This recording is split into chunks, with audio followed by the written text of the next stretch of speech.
para algo tão importante e significativo para todos nós que, de alguma forma, trabalhamos pela construção de um trânsito seguro. E hoje eu fico muito feliz em poder estar aqui para apresentar isto, por favor. Obrigado. Resultado da minha experiência pessoal.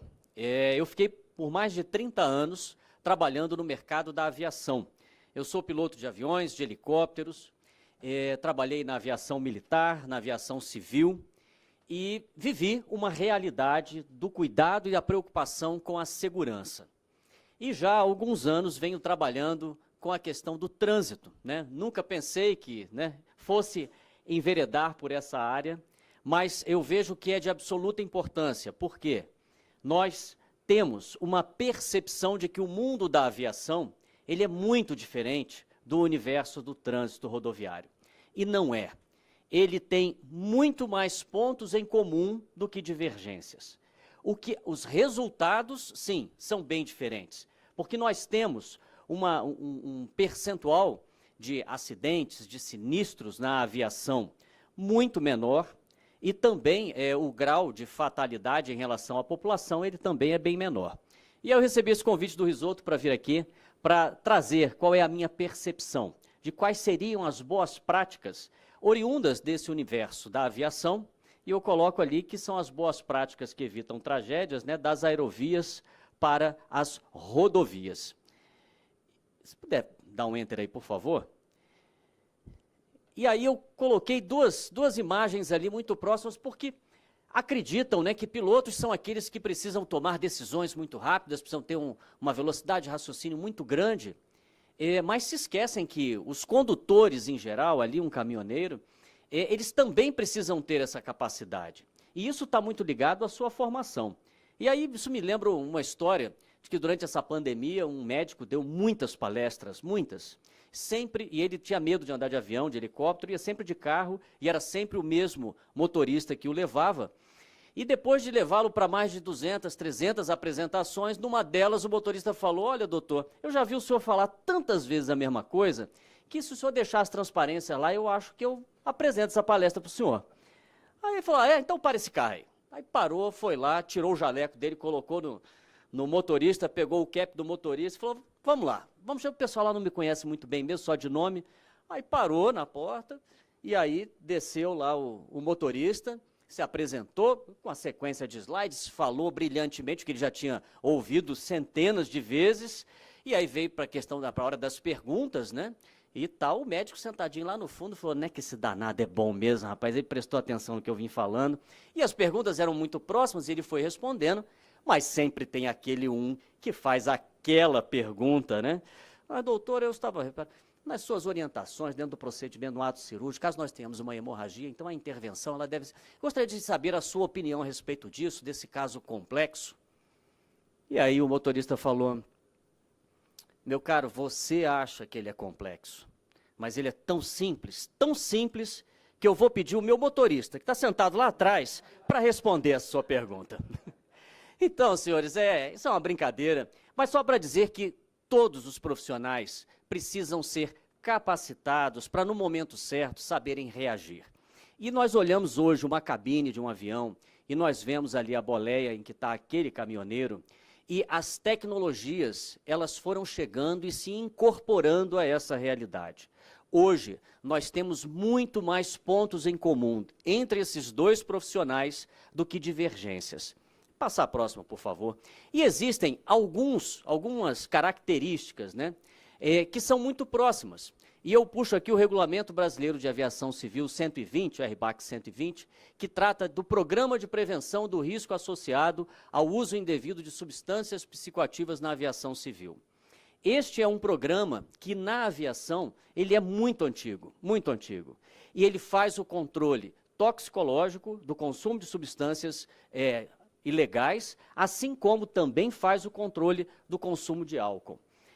Nos tempos que estava na aviação militar e na aviação civil, fui testado diversas vezes a caminho do avião, porque você está indo ali, eles te levam para uma sala, fazem o teste imediato e, a depender do resultado, você segue ou não.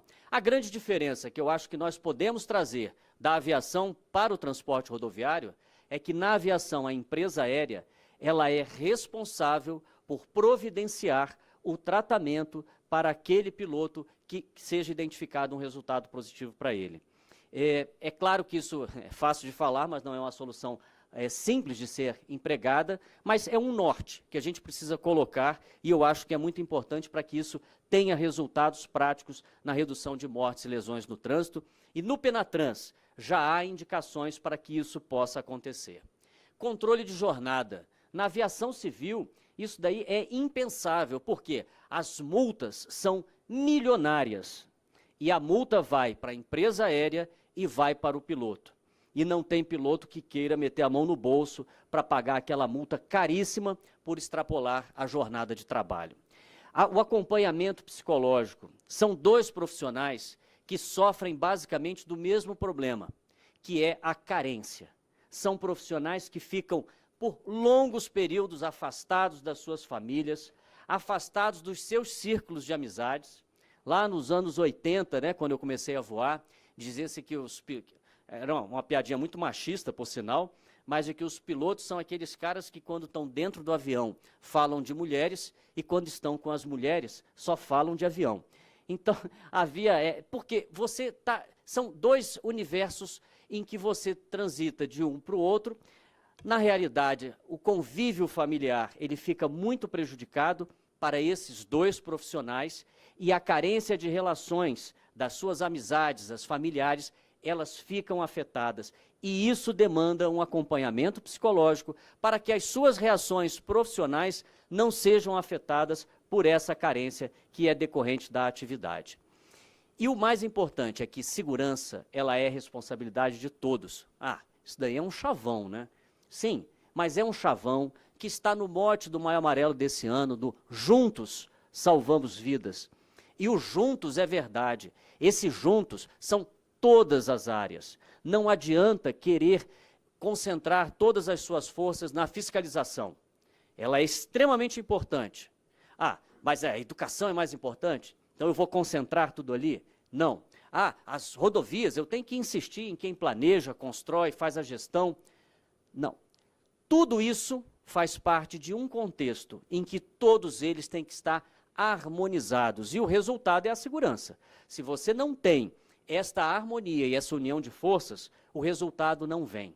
E no universo da aviação, eu tive a oportunidade, pena que o Gabriel já saiu, mas eu tive a oportunidade de visitar o centro, o CCO da Raizen no ano passado, e aquilo lá me parece um centro de controle de espaço aéreo. Eles têm as imagens em tempo real, as rotas previstas e as percorridas, as velocidades, inclusive comandos muito fora do normal. Está contando meu tempo aí, né, Risoto? Para justamente este controle em harmonia, que todos são importantes, efetivamente trazer esse resultado que a Raizen apresentou. Ela tem 2 anos sem sinistros com fatalidades, não é por acaso, não é sorte, não. Aquilo é resultado do trabalho de todos os setores da empresa. E tem muito a ver com o último tópico que eu falo aqui, que é uma ideia que foi apresentada ao CONTRAN há mais ou menos 5 anos atrás, quando o Rodolfo Risoto integrava a Câmara Temática de Educação e Habilitação, que era a criação do CENIPATRAN, que é um Centro de Investigação e Prevenção de Acidentes de Trânsito, nos moldes do que é o CENIPA, que é um centro que existe para a prevenção de acidentes aéreos, que está aqui em Brasília, do lado da base aérea. Detém uma das melhores metodologias no mundo para a investigação de acidentes aeronáuticos. E o difícil chegou a minha hora. O difícil é dominar o método.